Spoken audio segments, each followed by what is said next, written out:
Ko lang po yung aking pong PowerPoint. Okay.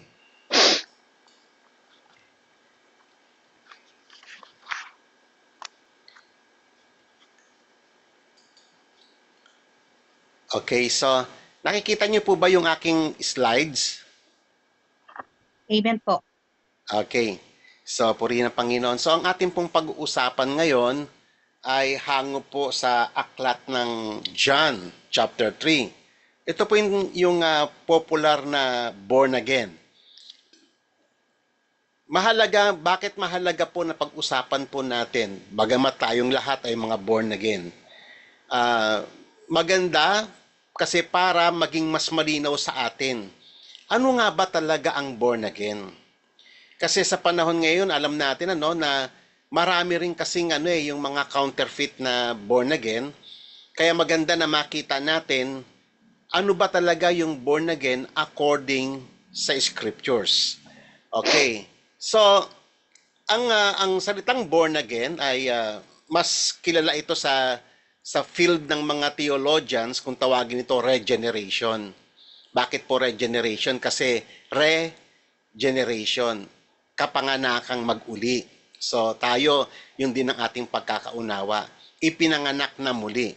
So merong dalawang kapanganakan ang lahat ng mga hinirang ng Panginoon. Una, tayo ay pinanganak ng ating mga magulang sa flesh, sa mundong ito. At ito pong ating pag-uusapan ay yung papaano tayo ipinanganak naman ng Diyos. Kaya nga ang tawag dito ay born from above. Or tinatawag ito na supernatural birth. O kaya ito ay tinatawag din na recreation.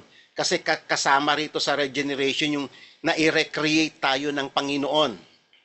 At isa sa pinakamagandang message ng regeneration ay yung resurrection o yung tinatawag nating spiritual resurrection.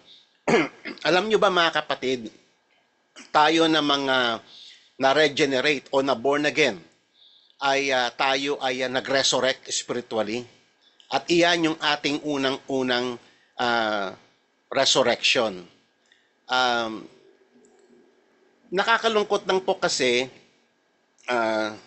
kaya ito, lagi po namin itong itinuturo, itong regeneration. Kasi maraming pong confused. Minsan, ang akala natin, porke pag ang isang tao ay tumanggap na sa Panginoon, ang akala natin siya ay born again na. Pero sa gabing ito, lilinawin po natin lahat yon. Katandaan po natin ang regeneration ay trabaho po ito ng Diyos. Ito po yung tagpo na kung saan tayo ay binuhay ng Panginoon mula sa kamatayan. Okay? So, kayo ay pamilyar sa aklat ng John chapter 3. So nakita po ninyo doon yung kwento ni Nicodemus. Isang gabi, pinuntahan ni Nicodemus ang Panginoong Hesus at alam natin si Nicodemus ay isang mataas na opisyal ng mga pariseyo. At itong mga pariseyo na to, itong mga Sadducees, Pharisees, mga scribes, sila yung mga matataas ang katungkulan doon po sa relihiyong Hudyo noong mga panahong iyon. At si Nicodemus ay isang membro ng Sanhedrin. Napakataas na parang kung baga sa atin ay Senate yun. Ngayon, ang itatanong sana ni Nicodemus sa Panginoong Yesus is about the kingdom of God. So na-observe niya si Jesus na yung kanyang mga himala, yung kanyang pagtuturo, na nakita niya na hindi siya false prophet. At siya ay naniniwala siya doon na yung kanyang mga ginagawa in contrast doon sa kanyang mga contemporary na mga Pharisees na akala nila na yung mga miracles na ginagawa ni Jesus ay galing sa demonyo. Pero si Nicodemus ay iba. Sabi niya gano'n, hindi mo ito magagawa kung hindi ka galing sa Panginoon. So, sa tagpong iyon, biglang ipinasok ng Panginoong Yesus ang talatang ito. Sa may verse 3, sabi niya gano'n, Most assuredly, I say to you, unless one is born again, he cannot see the kingdom of God. So, napakahalaga yung idea ng born again or regeneration. Kasi ang pinag-uusapan dito, yung entrance into the kingdom of God. So, pag ang tao ay hindi na born again, definitely, hindi niya makikita yung kaharian ng Panginoon. At ito ay binigyan ng emphasis sa may verse 5.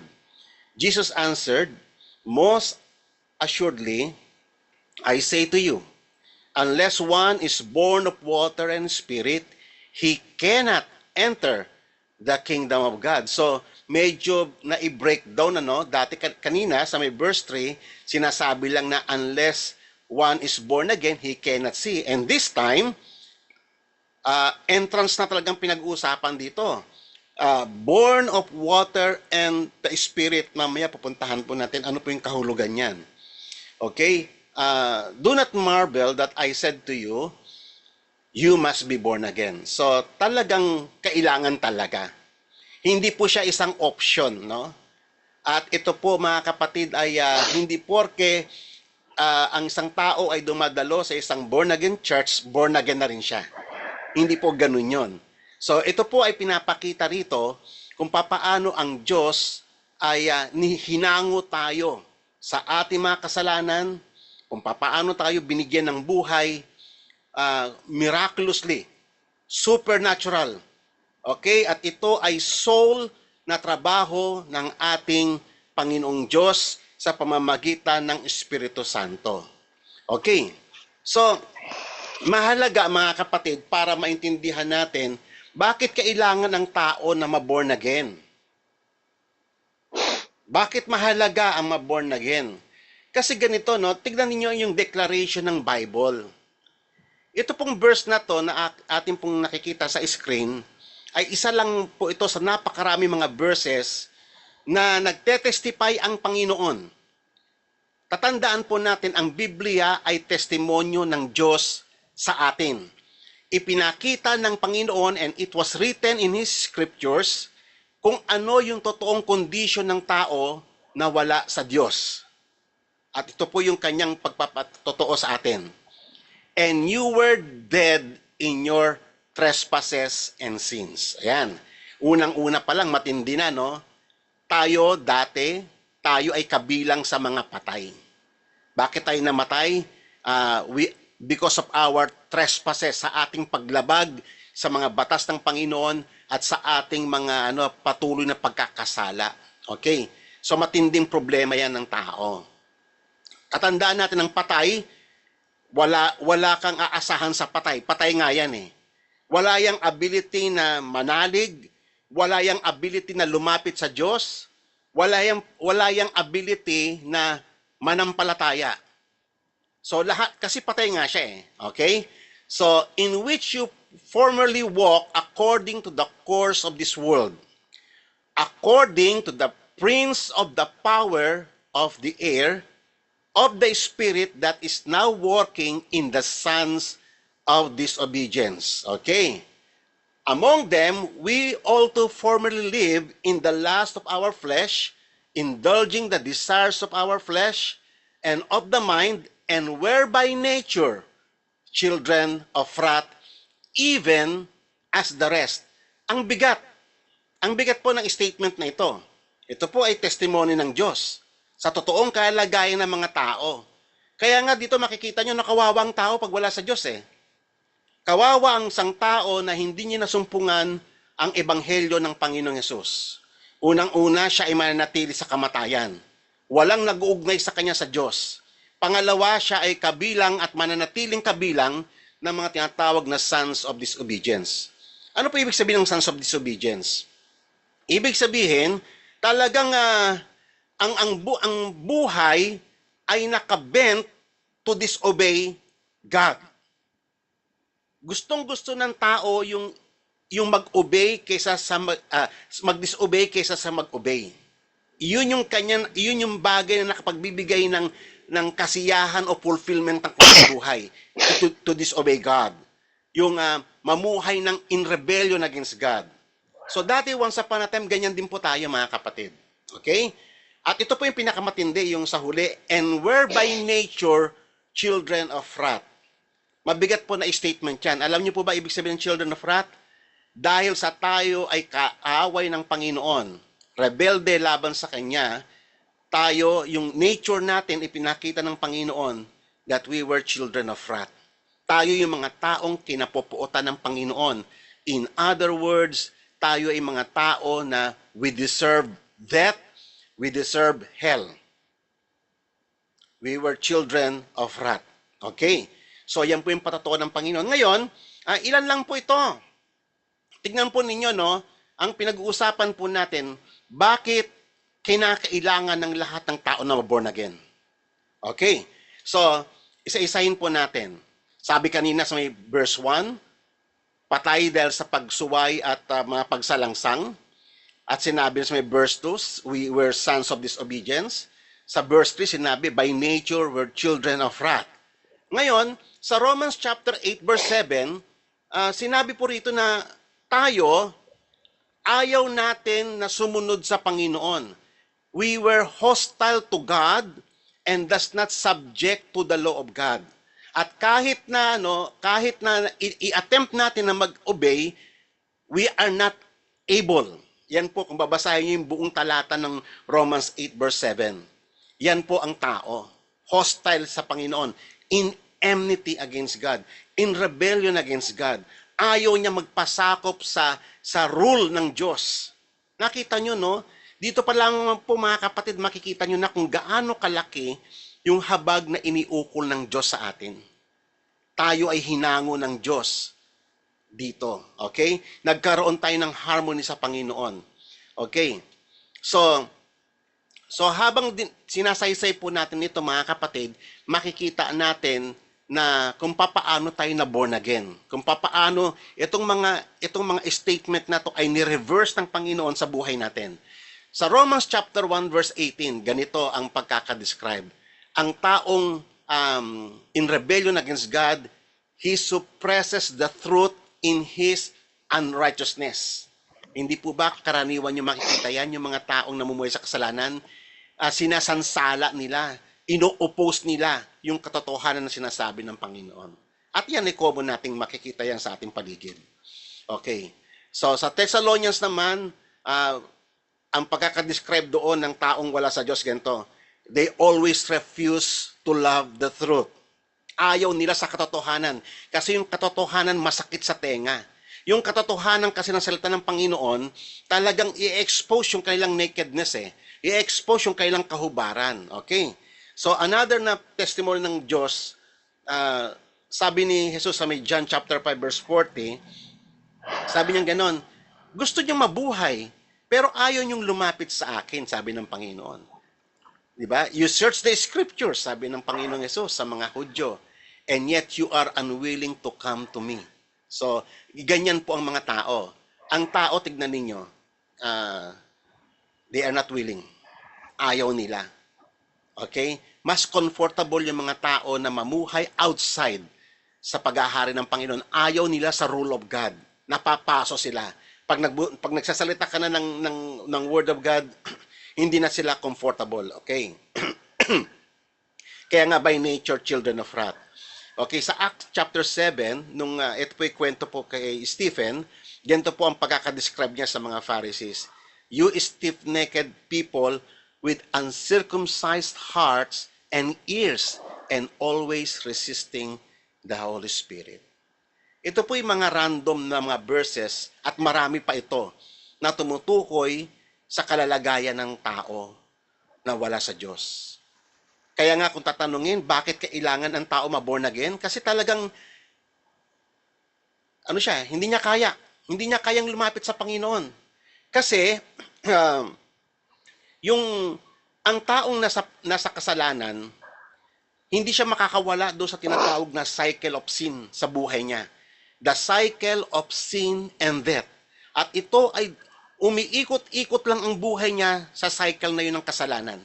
Naging integral part na ng kanyang buhay yung kasalanan. Mas masaya siya pag siya ay naghahabi ng kasalanan. Okay? So, Tanging ang Diyos lang ang makapagpapalaya sa atin sa cycle na yon. Kasi ang ginawa ng Panginoong Yesus sa kanyang kamatayan at muling pagkabuhay, winasak Yes. niya yung cycle of sin. At tayo ay binigyan ng buhay. Kaya nga, tignan po ninyo sa may Ephesians chapter 2, no? Sa patuloy po ng ating pong pag-aaral, sabi po sa may verse 4 kanina, sa may verse 1 to 3, yung we were dead in our sins, you are sons of disobedience, and by nature children of wrath. Yet in verse 4, sabi rito, but God, being rich in mercy, because of His great love with which He loved us, even when we were dead in our transgressions, made us alive together with Christ. Wow. Yan ang ginawa ng Panginoon. Yan yung regeneration. Kung papaano nag-start yung life sa buhay ng mga believer. Okay? So, binuhay tayo ng Panginoong Yesus sa pamamagitan ni Yesus. Kaya nga, ito yung tinatawag na by grace you have been saved. Kasi tayo, na witness natin, tayo dati patay tayo eh. Walang nag-uugnay sa atin sa Diyos. Ayaw natin sa Diyos, hindi tayo comfortable sa kanyang mga salita, and yet ngayon nakikita ninyo tayo, meron na tayong willingness na lumapit sa Panginoon, hindi na tayo hostile sa Kanya, di ba? Mahal na natin ang Panginoon, mahal na natin kanyang salita. Kasi naranasan natin yung regeneration, naranasan natin yung kapangyarihan ng Diyos kung papaano niya na-quicken yung ating patay na espiritu. Eh sabi rito sa may verse 6, and raised us up with Him, and seated us with Him in the heavenly places in Christ. Wow! Isipin nyo, no? From hell to heaven, yung ating pinanggalingan. Grabe! Ang lalim, no? Ng ating kinahulugan sa kasalanan, and then ang taas-taas naman ng pinaglagyan ng Panginoon. Kaya nga ngayon, mga kapatid, isang katotohanan yan. Tayo ngayon, yung ating, kaya nga tayo makalangit na eh. Our, dito, itong verse na to, nagpapatotoo na tayo nasa, nasa Panginoon na. We are now seated with Him in the heavenly places. Sabi ng Philippians, sabi, meron ka ng citizenship sa langit eh. Di ba?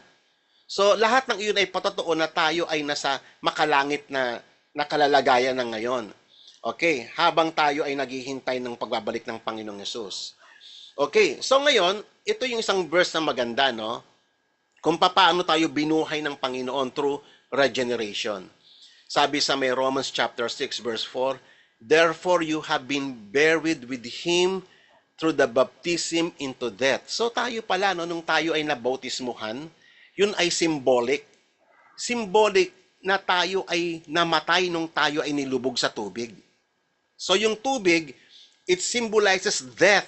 Parang nung panahon, kung ma-recall ninyo nung panahon nila Noah, ang tubig na yon, nung time na yon, yung flood, ang symbol niya is death. Gaya ng pagpapaliwanag ni Apostol Pedro sa may 2 Peter. So, tayo din, nung tayo ay nabaptize sa tubig, tayo ay kasamang namatay kay Hesukristo. At nung tayo ay humango sa tubig, sabi rito, so that as Christ was raised from the dead, through the glory of the Father, we too might walk in the newness of life. Kasi kung hindi tayo binuhay ng Panginoon, yung oldness of life pa rin yung ating lalakaran. Wala tayong ability, we are not able to walk sa Panginoon. Si God ang nagbigay ng ability na yon. Galing yun sa Kanya. Kasi nga patay nga tayo. We cannot respond. We have no power to believe. So ang lahat ng ito yung tinatawag na regalo ng Diyos sa atin. Kasama doon sa may buhay na itinanim niya sa puso natin. We were quickened by the Holy Spirit. And if we have become united with Him in the likeness of His death, certainly, assuredly, we shall also be in the likeness of His resurrection. So, ang linaw po sa may verse na to, kaya nga po, ang regeneration ay spiritual resurrection. Whether you like it or not, whether you admit it or not, kapatid, nag-resurrect tayong lahat. Kasi galing tayo sa kamatayan. Binuhay tayo ng Panginoon. Kaya nga tayong lahat ay nakaranas ng first resurrection. Ang nakakalungkot lang kasi sa panahon ngayon mga kapatid, na yung meaning kasi ng born again naging malabnaw na para bang pag ikaw ay pag ikaw ay membro na ng church, a simple prayer like this, born again ka na. Hindi po. Ang born again, nagtrabaho ang Diyos sa buhay niya. Nagpunla ng buhay. At ikaw mismo, makikita mo yun, yung kapangyarihan nun.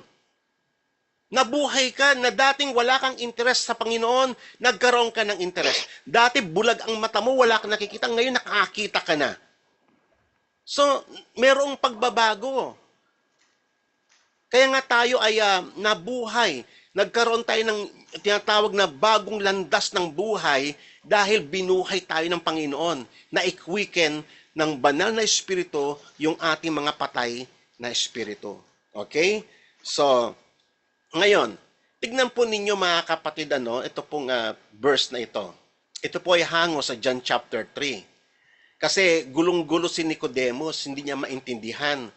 Ano ba yung sinasabi na kinakailangan ipanganak kang muli? So litong nito si Nicodemus. Kaya nga ang sabi ng Panginoon, that which is born of the flesh is flesh, and that which is born of the spirit is spirit. Ano po ba yung pinag-usapan sa may verse na to? Dito ipinapakita ng Panginoong Hesus na unang-una, yung flesh, itong ating sinful flesh na ito, pag nagkaanak tayo, mamanahin lang ng anak natin kung ano yung sinful flesh natin.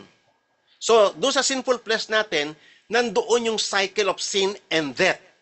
So, yung flesh, it produces death. It begets death and sin.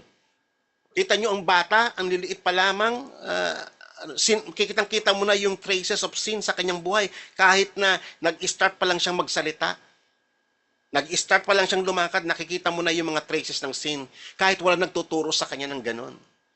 So, kasi yun talaga ang tao, no? Sinful talaga siya. Kaya nga, walang hope dito sa ating sinful flesh. Sin begets sin. Flesh begets death. So itong katawan natin na ito yung katawan na minana natin kay Adan. Ito yung katawan na makasalanan. Pero sa pamamagitan ng spirit, yung flesh, it cannot produce life. It cannot produce spirit. So ang Panginoon lang, kaya nga tayo ay born from above. Iniluwal tayo ng ating mga magulang, makasalanan tayo. Pero ang Panginoon, iniluwal tayo na sa ipanibagong spirit ng buhay, sa recreation. Pinanganak tayo miraculously, supernatural, birth. Na-recreate tayo at tayo ay si God mismo ang nagluwal sa atin. At sa pagluwal na yon sa atin, tayo ay binigyan ng Diyos ng buhay. Okay? So mahalaga po yun, kasi tatandaan po natin mga kapatid, itong verse na to, ang ipinapakita ng verse nito na yung regeneration o yung tinatawag nating born again is solely work of God. Wala tayong participation doon. Kaya nga monergistic regeneration. Ang ibig sabihin, ito ay soul work of God. Isipin niyo mga kapatid, nung kayo ay ipinanganak, nag-usap ba kayo ng mga magulang ninyo bago ka ipinanganak? Ikaw ba yung nag-decide ng anong kulay ng kutis mo? Ikaw ba yung nag-decide kung ano ang hugis ng buhok mo? Anong kulay ng mata mo? Anong pamilya kay papanganak? Ikaw ba yung nag-decide kung ano yung pangalan mo? Kung anong nationality mo? Entirely wala. Entirely, we are passive or inactive. Nagising ka na lang, ipinanganak ka na. Sino nag-decide nun? Diba? So, ganun din sa espiritu. Tayo ay iniluwal, tayo ay na-born again, tayo ay na-regenerate sa pamamagitan ng kapangyarihan ng Diyos. Wala tayong naiambag ni katitingman. Ito ay purong trabaho ng Diyos sa pamamagitan ng Espiritu Santo na kumikilos sa ating buhay. Kaya ano ngayon ang born again? Ang born again hindi po siya isang relihiyon. Ang born again ay isang tao na nakaranas ng muling pagkabuhay sa pamamagitan ng Espiritu Santo. Yan ang born again.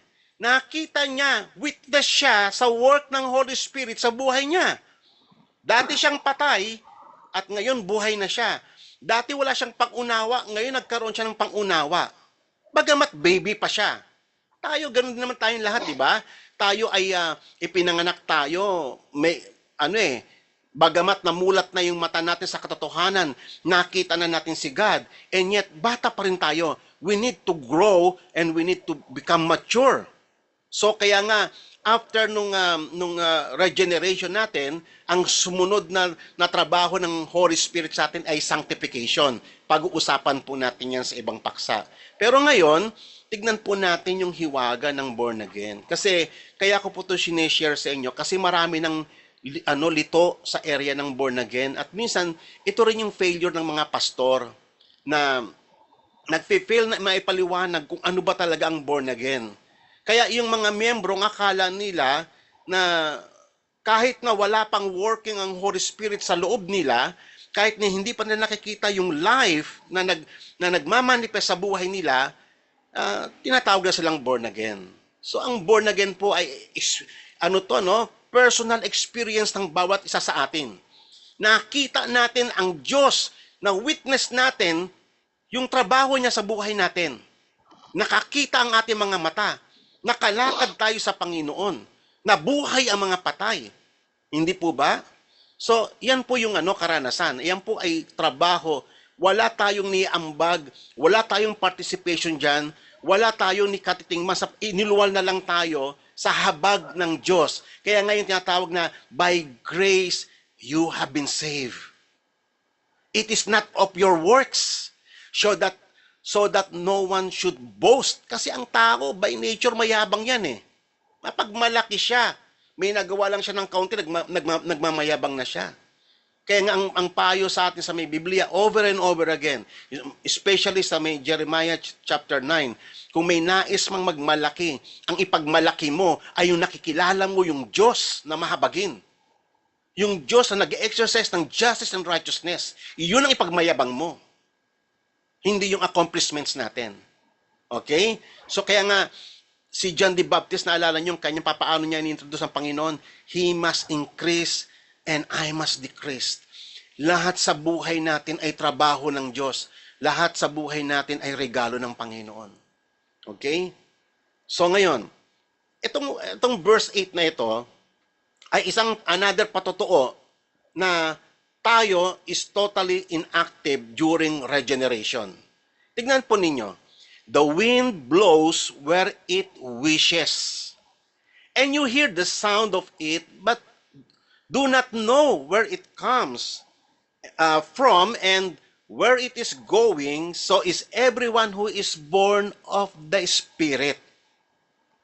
So, kita ninyo, tayo, paano natin nalalaman na may hangin? Ay pag pag naramdaman mo sa iyong mga sa iyong skin, okay, nakikita mo yung hangin sa mga puno, nakikita mo may lagaslas, di ba? Pero nakita nyo, we are out of control sa wind. You cannot command the wind. You cannot direct the wind. Ganon din sa ating regeneration. Nung tayo ay na-born again, hindi tayo nag-direct. Hindi tayo nag-command. Wala tayong participation. Nakita na lang natin na unti-unti na tayong transform, unti-unti na tayong nababago, unti-unti na tayong nagkakaroon ng pananalig sa Panginoon, unti-unti na tayong natututong manalangin, mauhaw sa kanyang mga salita, hanapin ang kanyang kalooban, unti-unti na tayong natututong mag-serve sa kanya, na ibigin ng Panginoon ng buong puso. Nakita na lang natin yun dahil ang Holy Spirit ay patuloy na nagtrabaho sa ating buhay. Yan ang ibig sabihin ng monergistic regeneration. Okay? So it is a soul work of the Holy Spirit sa ating buhay. Okay? Kaya nga ang Holy Spirit napaka-vital ng kanyang role na ginagampanan sa atin.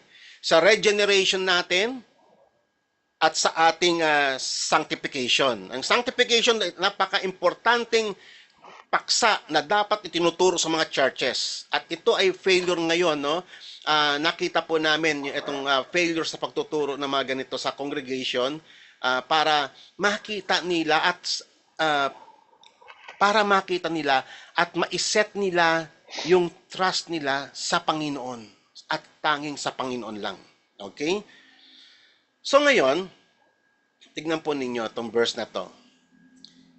Sabi ng sa John chapter 1 verse 12, but as many as received Him, ang Panginoong Yesus, to them He gave the right to become children of God. So, ibig sabihin, ang pagiging anak ng Diyos, yung mapabilang tayo sa mga anak ng Panginoon, hindi po to yung tinatawag natin na para bang meron ka na yan. Nung ipinanganak ka pa lang, meron ka ng ganyan. Hindi. Sa lahat ng tatanggap sa Panginoon, sa lahat ng mananalig sa Panginoon, sila yung binibigyan ng Diyos ng karapatan. The right to become children of God. Hindi po to inherent sa atin. It was granted. It was bestowed by God to those who believe and to those who fear God. Even to those who believe in His name, who were born not of the blood, nor of the will of the flesh. So ito pong ang sinasabi rito, yung ating pagiging anak ng Diyos ay hindi by virtue of blood. At hindi rin ito will of the flesh or will of man. Hindi ito decision ng tao na tayo ay na-born again. It is the decision of God in the heaven. I pray mga kapatid na susundan ninyo.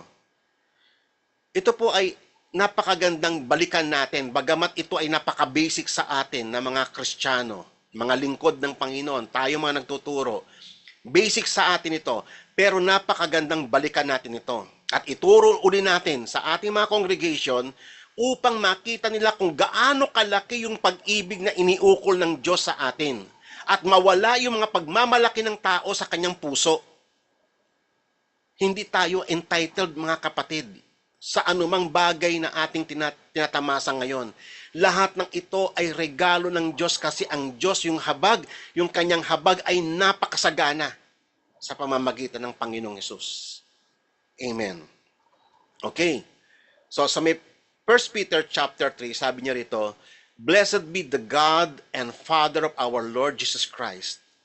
According to His great mercy, He caused us. Sino po yung first causality? Tayo po ba? Tayo po ba ang nag-initiate para ma-born again tayo? Hindi po ganun eh. Ang sabi ito, He caused us to be born again to a living hope through the resurrection of Jesus Christ from the dead. Nakita niyo mga kapatid, we are born again, hindi po ito isang relihiyon. We are born again to a living hope. Nagkasave tayo ay may buhay na, tayo ay may kaugnayan na sa Diyos, kaya buhay na buhay ang pag-asa natin. Wala man tayong pera, ano man yung ating kalagayan, wala man tayong pagkain, we are born in a living hope and we cannot equate life. Minsan kasi alam niyo mga kapatid, no, nakakalungkot yung mga born again, minsan kung mag-testimony, parang talunan. Para bang wala ng pag-asa? Mga kapatid, sabi nga ni Apostle Paul sa Romans chapter 8, even in nakedness, in famine, in hunger, o ano pa mang mga in sword, wala na makapag-separate sa pag-ibig ng Panginoon. Kasi why? We have been born again to a living hope. Buhay ang pag-asa natin sa Panginoon. Okay? Kaya hindi natin po pwedeng i-compare yung material possessions sa pag-asa at sa tagumpay na meron tayo kay Jesucristo. Amen. Okay. Kaya nga sabi rito no sa may John chapter 6, ito ay favorite verse ko rin ito. No one can come to me unless the Father who sent me draws him. So, ang ganda-ganda ng verse na to, na ibig sabihin, hindi tao ang nagdi-decide. Kaya nga sabi nga ni Jesus sa may John chapter 15 hindi kayo ang pumili sa akin. Ako ang pumili sa inyo. So, yun isang malaking mistake natin, no? Akala natin tayo yung namimili, tayo yung nagde-decide, tayo yung pumili sa Diyos. Hindi. Alino ng verse na to, no one can come to me unless the Father who sent me draws him. Hindi tayo makakalapit sa anak maliban na yung ama dalhin tayo sa anak. At kapag tayo ay naidala na ng ama sa anak, ang gagawin naman ng anak, ipakikilala niya kung sino yung ama sa atin sa pamamagitan ng Espiritu Santo. Uulitin ko, walang sino mang makakalapit sa Panginoon sa kanyang lakas lamang, maliban na siya ay bigyan ng Diyos ng karapatan at lakas na makalapit sa anak at makilala ang anak at manalig sa anak. At ang anak naman, ang Panginoong Hesus, ang kanyang pangunahing layunin ay ipakilala niya sa atin kung sino ang Ama sa pamamagitan at tulong ng banal na Espiritu Santo.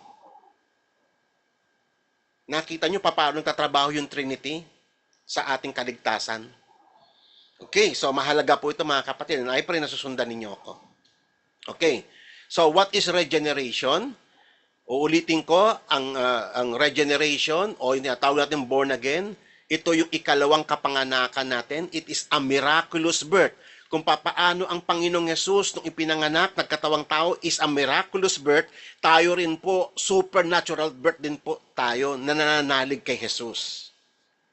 Ito po yung ating spiritual resurrection. Nag-resurrect po tayo. Bakit? Galing po tayo sa kamatayan Nabuhay tayo. Okay? So, yan po yung mga katotohanan sa regeneration. At magandang maipaliwanag ito sa mga anak ng Diyos nang sa ganon mabuild yung kanilang faith sa Panginoong Hesus. Lalo na po sa panahon ngayon na ang labnaw na yung mga Kristyano, minsan magtanong kayo, hindi niya na alam ipaliwanag kung ano yung pananampalataya Hindi niya na alam kung ano talaga yung kanyang sinasampalatayanan. So, balikan natin yung mga basics ng ating pananampalataya. So, ano ang regeneration? It is the process by which the Holy Spirit quickened or bringing us to life. Yung isang patay, yung isang the dead sinful man through the sovereign act of God. Okay? So ito po, yung regeneration po ay quickening by the Holy Spirit. Sino yung na-quicken? Yung mga patay. Hindi yung mga dati ng buhay. Yung mga patay, binuhay, na-quicken by the Holy Spirit through the sovereign act of God alone. Si God lang. Trabaho niya ito. Kaya walang po pwedeng mag-claim ng credit. Hindi tao ang nagbo-born again sa tao. We cannot born again ourselves. Or we cannot regenerate anybody in the church. Uulitin ko, ito po ay trabaho ng Panginoon at ibigay natin sa Panginoon ang due na glory para sa Kanya. Okay? Sapagkat ito ay trabaho ng Panginoon. He must be exalted at tayong lahat ay dapat tayo mag-decrease. Okay? At ito po sa may Titus, in chapter 3, verse 4 to 6. But when the kindness of God, our Savior, and His love for mankind appeared, He saved us not on the basis of our deeds, which we have done in righteousness. Hindi dahil sa tayo mabait, kaya tayo pinili ng Panginoon. Hindi dahil sa tayo ay matutuwid. Sabi nga sa Deuteronomy, kayo nga mga masasama Rebellious nga tayo by nature Di ba? Nakita nyo doon, talagang binabangga ng Diyos yung alam mo, yung kapalaluan ng tao. Binabangga ng Panginoon yan Madalas niyang ipakita, ipamukha sa atin na we are nothing without Him. We cannot bear fruit by our own unless na tayo ay nakaugpong kay Christ. Yan po yung mga katotohanan sinasabi ng Scriptures. But according to His mercy, habag lang ng Diyos, mga kapatid, kung bakit tayo naririto ngayon. Ako hindi ako magiging pastor kung hindi ako kinahabagan ng Panginoon. At kayo din, ganun din. Lahat ng ito ay great mercies of God na tinatawag nating the grace of God. Nung tayo'y mahihina pa, pinili tayo ng Panginoon. Nung tayo'y mga enemies pa, tinawag tayo ng Diyos. Kinahabagan tayo ng Panginoon. Mahirap gawin yun eh. Enemy tayo ng Diyos eh. Pero iibigin niya tayo. So papaano yung being born of water and the Spirit? Sabi ni according to sa letter ni Paul kay Titus, by the washing of regeneration. Yun pala ibig sabihin ng tubig, ano? Kaya sinisimbolize ito ng baptism. Tatandaan niyo mga kapatid, ang baptism is not the reality. But it points to reality. Anything na ginagamit na symbol, for example, yung bread and wine, every Lord's Supper, yun po ay symbol, not the reality itself. Kasi minsan nako-confuse po tayo dyan eh. Katulad po yung baptism. Ang dami-dami pong debate sa baptism. Pero mga kapatid, ang baptism ay symbol. Symbol of the covenant. It is not the reality, but it points to reality. Kasi ang reality, mga kapatid, na ipinapakita sa may baptism, inilulubog ka sa tubig kasi nililinis tayo ng Panginoon sa ating mga kasalanan. But yung pagkalubog mo sa tubig, it is not the reality itself. Hindi ka nahuhugasan ng tubig. Pero yung ginawa ng Holy Spirit, nilinisan tayo ng dugo ng Panginoong Hesus through regeneration. And by the renewing of the Holy Spirit, kaya nga, ang isip natin nare-renew, araw-araw buhat nung tayo na-regenerate, nagbabago, nagliliwanag yung dati nating madilim na isip at puso. Yan po ay trabaho ng Holy Spirit through the power of regeneration. Okay? So, yan po yung ibig sabihin ng born by water and Spirit. Whom He poured out upon us richly through Jesus Christ, our Lord and Savior. So, apart from Christ, walang regeneration. Kung without the help of the Holy Spirit, walang regeneration. So, nakita nyo rito, no, hindi tao ang nagkukos ng regeneration. It is the work of God. It is, kaya nga maganda mga kapatid na ituro sa iglesia, the person and the works of our God, of our Lord Jesus Christ, ipakilala natin, sino ba talaga sa buhay natin? Sino nga bang Holy Spirit sa buhay natin? Ano nga bang ginawa nila sa atin? Kasi failure na maituro ito, ay akalain natin na parang tayo-tayo lang gumagawa nito mga kapatid. Parang akalain natin na dahil sa lakas natin, kaya natin nababago yung ating mga sarili. No. Magpahanggang ngayon mga kapatid, ang Holy Spirit ang nagbibigay sa atin ng ability. Katulad ako, ako'y nakapagtuturo hindi dahil sa aking lakas, kundi sa lakas at dunong na binibigay ng Espiritu Santo na may paliwanag ang mga katotohanan ito. At ang maibigay sa Diyos ang lahat ng papuri at walang kahit nakatiting para sa tao. We are not worthy to share the glory of God. At sinabi rin niya ng Scriptures, I will not share my glory to any idols. Okay? So, ibigay natin sa Panginoon ang glory sapagkat trabaho niya ito. Whom He poured out upon us richly through Jesus Christ, our Savior. Amen. So, nakita niyo na, no? Ito pong promise na ito, sa discussion, litong-lito si Nicodemus, sabi ng Panginoong Hesus, sabi niya, paano? Sabi ni Nicodemus, paano ipapanganak ulit ang tao sa mother's womb for the second time? Sabi ng Panginoong Hesus sa kanya, teacher ka pa man din ng law, ang taas-taas ng katungkulan niya. Kasi iyon ay promise sa Old Testament. At ito po, makikita niyo po yan sa sa Ezekiel. Ang sabi ng Panginoon, tignan po ninyo yung mga kinulayan ko na I will. Kasi si God yun. Initiative yan ng Diyos, hindi tayo. Sabi ng Panginoon, then I will sprinkle clean water on you. Kaya na yung washing for regeneration, di po ba? Then I will sprinkle clean water on you and you will be clean. So sabi muna, I will, ako yun, and you will. Di ba? Saka lang tayo naging malinis. By the actions of God. Okay? I will cleanse you from all your filthiness and from all your idols. Sinong gumawa nun? Hindi tayo, si God. Okay? tayo ay marurumi. Yung ating righteousness ngayon, hindi po to galing sa atin. Galing po yan sa Kanya. Moreover, I will give you a new heart and a new spirit. Why? Bakit necessary na kailangan pa tayong bigyan ng bagong puso? Kasi pusong bato nga tayo eh. Yung espiritu natin rebellious talaga eh. Kaya kinakailangan na i-replace. I will give you a new heart and put a new spirit within you, and I will remove the heart of stone. Ayan tayo. From your flesh and give you a heart of flesh na para matutong umibig sa Diyos. Kasi sa ngayon, ang commandment ng Panginoon sa atin, you shall love the Lord your God with all your heart, with all your soul, and with all your strength. Dati, kaya mo bang gawin yan? Hindi natin kayang gawin yan. Ngayon, kaya na natin by the help of the Holy Spirit at saka nirenew ng Panginoon yung ating isipan at saka yung ating puso. Nagagawa na natin ngayon yan. Nakakalakad na tayo kasi na-born again na tayo. Okay? And I will put my spirit within you for what purpose? Ito yung isang mahalaga mga kapatid, kaya ko to ginuhitan. And cause you to walk in my statutes. Ilalagay daw ng Panginoon within us yung kanyang law, yung kanyang espiritu, and cause us to walk in His statutes, sa kanyang mga kautusan, and you will be careful to observe all my ordinances.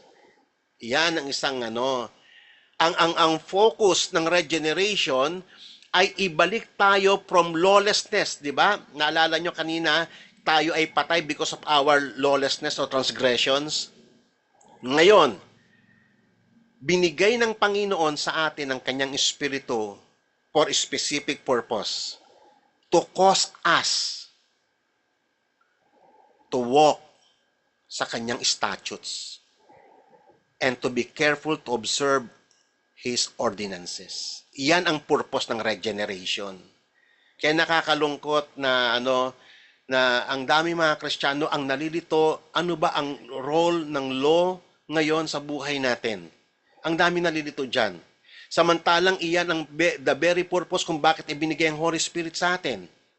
To cause us to walk in God's statutes and ordinances and to be carefully observing His ordinances.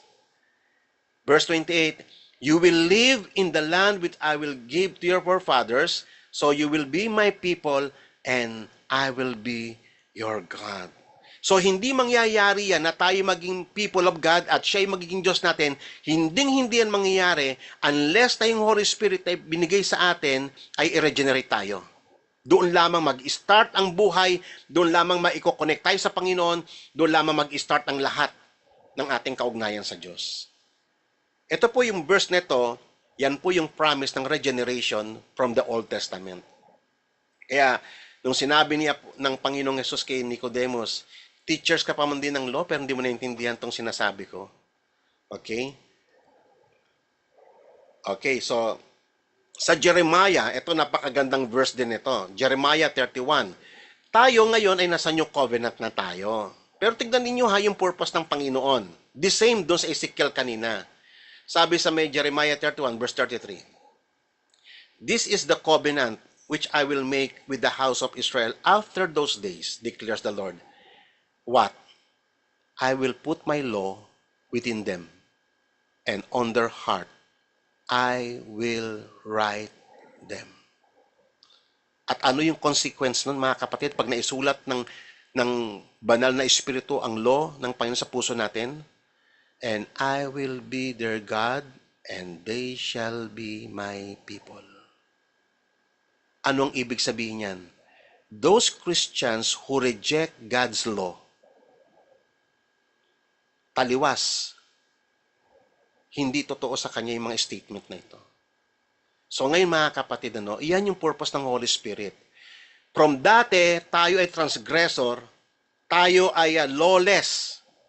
Ibinalik tayo ng Panginoon, na born again tayo, na regenerate tayo, at ibinalik tayo doon sa law-abiding status. From rebellious sa kanyang law, from hostile toward this law, ibinalik tayo nagkaroon tayo ng harmony na sa kanyang law. Tatandaan niyo mga kapatid, ang law kailanman hindi yan nakapagliligtas. Ang law ay pamantayan na ibinigay ng Panginoon sa atin upang tayo makalakad sa landas ng Panginoon.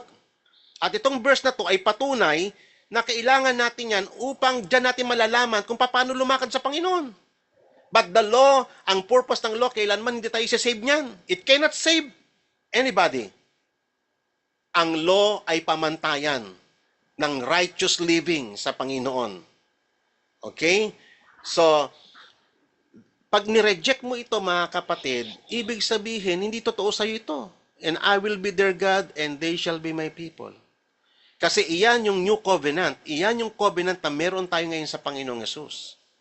Isinulat ng Espiritu Santo, gaya ng sinasabi ko na sa Ezekiel 36, nung tayo na regenerate, isinulat sa puso natin yung kanyang mga kautusan.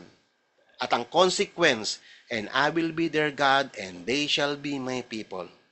They will not teach again each man his neighbor and each man his brother.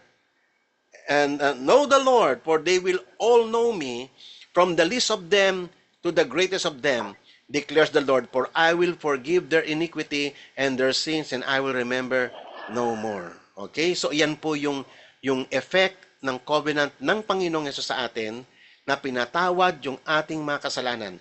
Ano po ba yung nangyari, mga kapatid? This is very important, ano? Maging malinaw sa atin, ano ba yung ginawa ni Jesus para sa atin? Ang Panginoong Yesus ay hindi lamang namatay para sa ating kasalanan. Isang bahagi lang po yun. He came as a sacrificial lamb, as a substitutory sacrifice, as atonement, to provide an atonement for our sins. Isa lamang po yun sa inaccomplish ni Christ sa cross, upang ma-appease yung poot ng Panginoon, upang ma-settle niya once and for all yung lahat ng righteous requirement ng Diyos against us, na mga enemy niya. Ibig sabihin, iginawad ng Panginoon yung hustisya na nire-require ng kanyang kabanalan. Iginawad niya yung hustisya na yun kay Jesus. Siya yung namatay on our behalf at nag-provide siya ng atonement upang tayo ay mapatawad ng Panginoong Yesus. He paid in full yung righteous requirement ng Panginoon. Dinidemand ng holiness ng Panginoon. Pinagbayaran niya in full doon sa may krus ng Kalbaryo. On the other hand, okay? So, isang bahagi lang po yun ng katotohanan ng ginawa ni Christ. Ito po yung ikalawang katotohanan, mga kapatid. Huwag niyo ito nga kalimutan. Si Christ lang ang tanging tao na lumakad sa ibabaw ng lupa in perfect harmony sa Panginoon. Siya lang ang tanging tao, tatandaan po natin, ang ating Panginoong Yesus is fully man and fully God. Uulitin ko, He is fully man. He is truly man, and at the same time, He is truly God. Yan po ang ating Panginoong Yesus. Okay, so kanya, to ang natures niya. Kaya siya nagkatawang tao upang hanguin tayo by means of siya lang yung tanging tao na lumakad in perfect harmony sa law ng Panginoon. Siya lang ang nakapag-obey nun perfectly. So that sa kanyang kamatayan at muling pagkabuhay, yung kanyang righteousness ay may impute sa atin. At tayo naman, yung ating lawlessness ay nai-impute sa kanya. Nagkaroon ng great exchange. At dapat ang katotohanan ito, mga kapatid, ay maging malinaw sa congregation na tinuturuan natin. Yan yung ginawa ni Christ. Vital po yan. Yan po yung nag-transcribe doon sa justification na pinag-uusapan ni Apostol Pablo. We have been justified. Yan po ay salitang legal na sinetel ng Panginoon once and for all yung righteous requirement ng Panginoon. At ang result niyan, tayo ay naging righteous dahil sa Panginoon at tayo ay na-regenerate, ibinigay ang Holy Spirit, kaya tayo naging people of God. Kung walang Holy Spirit, we are not people of God. Sa mga tao na nagsasabing born again sila na wala ang Espiritu Santo, they are not people of God. Okay? So, meron pong inner testimony ang mga na-born again, ang mga na-regenerate. Hindi lamang dahil sila ay kabilang sa church, born again na sila. Hindi po ganun yon. Sila po ay nakaranas first hand, witness sa trabaho ng Holy Spirit sa kanilang buhay sapagkat sila ay nagtamasa ng buhay. And hindi mo kayang i-deny ito. Kitang-kita yung buhay nagwo-work sa loob ng tao. Binubuhay ang kaugnayan, minumulat ang isipan, pinapalaya sa kasalanan sa tulong ng Espiritu Santo. Okay? So, purihin ang Panginoon and I pray na nakakapulutan po natin ng aral. Ngayon, ito po yung stages, magtatapos na po tayo. Dito na po tayo magtatapos. So, in summary, yung salvation po ng Panginoon sa atin ay may mga stages po to. Ang unang stages po, tayo po muna ay na-regenerate bago po tayo natutong manampalataya. So, hindi po totoo yung believe and be born again. Hindi po ganun yon. Na-regenerate muna tayo bago tayo nanampalataya. Kasi patay nga tayo dati. Ano umpisahan mo? Paano kung mananalig sa Panginoon? Patay nga tayo. So, na-quicken muna tayo ng Holy Spirit. At sa pag-quicken ng Holy Spirit na yon, pinakita ng Holy Spirit na kung sino yung banal na Diyos at kung sino tayo na makasalanan, nagkaroon tayo ng pangunawa tungkol sa kabanalan ng Panginoon at kung gaano tayo karumi sa harapan ng Diyos. Iyan yung ginawa ng Holy Spirit. Nakita natin yung kung gaano tayo kalayo yung agwat ng Diyos sa atin. Great chasm or great chasm ang layo. And then, na-regenerate tayo. Pinatawad tayo ng Panginoon through the means of justification. Naunawaan natin yung atonement na i-provide ng Diyos sa pamamagitan ni Jesucristo. At pagkatapos natin ma-justify, matapos tayo ma-declare na righteous, matapos natin tanggapin ang righteousness of God sa ating buhay, then, the next phase na trabaho ng Holy Spirit, which is presently sa ating lahat ngayon, ay yung sanctification. Patuloy tayong pinababanal ng Holy Spirit hanggang sa pagbabalik ng Panginoong Hesus. Ito ay napakagandang paksa, mga kapatid. And then, ang kasunod pa nito, mga kapatid, ay yung tinatawag na glorification.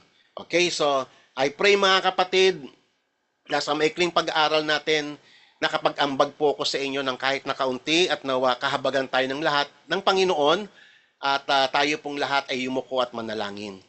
Ama, nagpapasalamat kami sapagkat ipinamalas mong muli, Panginoon, kung gaano kalaki ang habag mo sa aming lahat.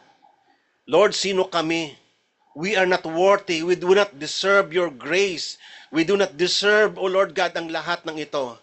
Ito ay freely given mo sa aming lahat kahit kami ay mga enemies mo pa. Upang ipakita mo kung gaano kadakila ang pag-ibig mo, kung gaano kalawak, O Lord, na dinemonstrate mo, O Lord God, ang iyong righteousness. Kahit nung kami noong mga panahon pa ay mahihina pa, habang kami noon, Panginoon, ay wala kaming pakialam sa mga bagay na makalangit. And yet, dahil sa iyong habag sa amin, Lord, you cause us to be born again. You send forth your Spirit and you quicken us, O God. Lord, paano ka namin pasalamatan sa mga katotohanan ito? Napakalaki ng pag-ibig na inukol mo sa amin. Lord, dalangin ko po, O Lord God, na itong mga pastors, O Lord, na kaharap ko ngayon sa Zoom meeting na ito, Lord, empower them. I pray. Kung paano mo ako binigyan ng utterance, O Lord, give them also the utterance to speak your word plainly sa kanilang mga congregation.